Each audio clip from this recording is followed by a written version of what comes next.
ఇవన్నీ కలిపితే మీరు చూస్తే tariff increase 16,699, true up or fuel surcharge.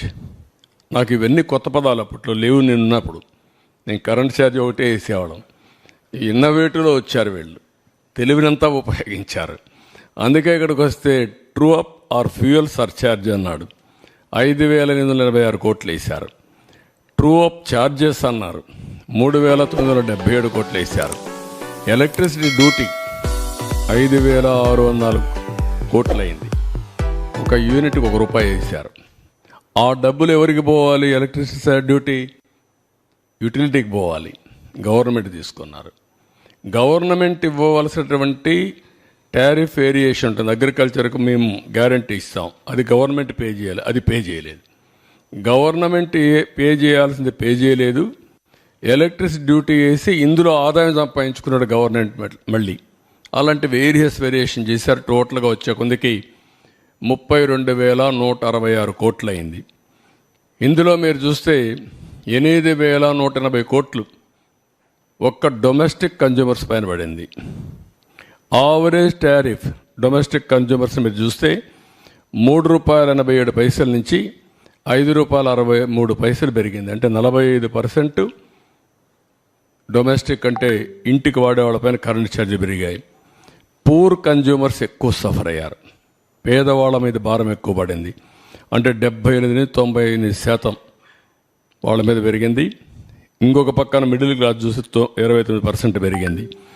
మొత్తం 1,53,00,000 మంది కన్జ్యూమర్స్ సఫర్ అయ్యారు. ఇంకొక పక్కన పెండింగ్ ఉంది ఇప్పుడు మళ్ళీ 17,137 కోట్లు ట్రూ అప్ ఫ్యూయల్ ఛార్జెస్ ఏపీఆర్సీలో పెండింగ్ ఉన్నాయి. ఇది మోర్ రిలవెంట్. 50 యూనిట్లు వాడే వాళ్ళందరికీ ₹1 నుంచి ₹1.99 పెరిగింది. 100 యూనిట్లు వాడే వాళ్ళకి ₹2.44 నుంచి ₹4.53 పెరిగింది. 86% పెరిగింది.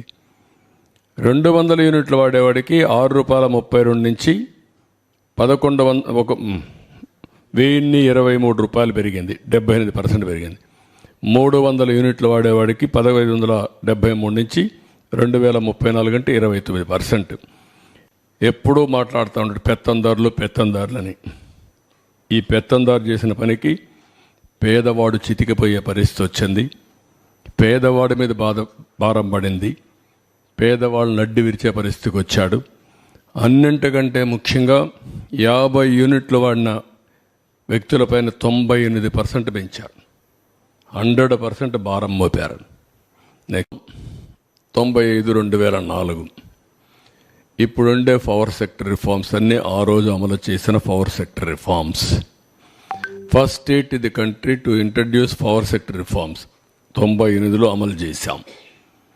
అదే మరి ఇండిపెండెంట్ రెగ్యులేటరీ కమిషన్ అపాయింట్ చేశాం, ఏపీఈఆర్సీ. దేశంలోనే మొట్టమొదటి రెగ్యులేటరీ కమిషన్. ఆ తర్వాత టెలికాంలో, సివిల్ ఏవియేషన్లో ఇంకా చాలా డిపార్ట్మెంట్లు వచ్చాయి.